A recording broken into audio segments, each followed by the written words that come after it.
Bonjour chers amis, bienvenue à la dernière leçon du niveau intermédiaire. Aujourd'hui, nous allons apprendre un temps verbal essentiel pour parler d'actions passées, le past perfect simple. Ce temps nous aide à décrire des actions ou des situations qui se sont produites avant d'autres événements dans le passé. En pratique, c'est le temps qui nous aide à montrer quelle action s'est produite en premier. She had already left when I arrived. Elle était déjà partie quand je suis arrivée. Comment forme-t-on le past perfect? She had left. Elle était partie. I had eaten. J'avais mangé. They had finished. Ils avaient terminé. Ainsi, nous avons le sujet she, he, they, suivi de had et du verbe au participe passé. She had. I had not eaten. They had not finished. À la forme négative, on ajoute not après le verbe had et à l'interrogatif, had passe en première position, suivi du sujet et du verbe au participe passé. Had she left? Had I eaten? Had they finished?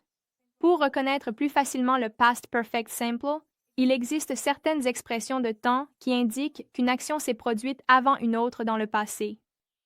Parmi les expressions les plus utilisées, on trouve by the time, before, after, already, just, never yet, by then, for, since, when, by, in time, up to that point, the moment, as soon as, before long, in the past.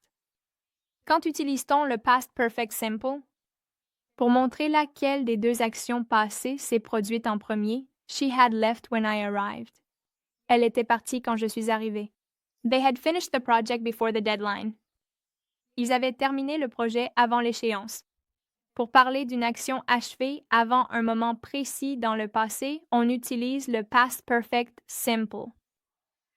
By the time the meeting started, I had finished my report. Avant que la réunion ne commence, j'avais fini mon rapport. By 10 p.m., they had already gone to bed.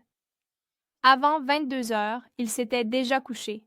Le past perfect est utilisé pour indiquer l'ordre dans lequel les actions se sont déroulées dans le passé, en particulier lorsque l'on utilise les mots when ou before.